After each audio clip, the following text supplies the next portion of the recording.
Yang driver aku ni pun mana ni? Aku suruh parking gate. Alamak. Keluar kabut tak?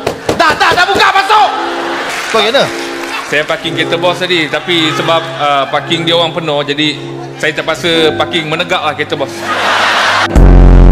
Okey, sekejap. Minta maaf, saya terpaksa kereta tadi jatuh lah kejap. Datuk, ada orang nak cakap. Kau cakap dengan siapa tu? Ada orang nak cakap dengan Datuk. Siapa?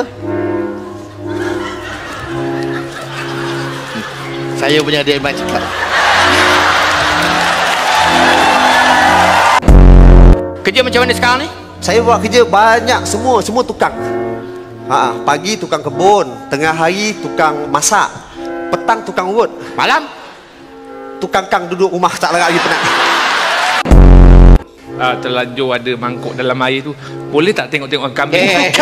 Bukan.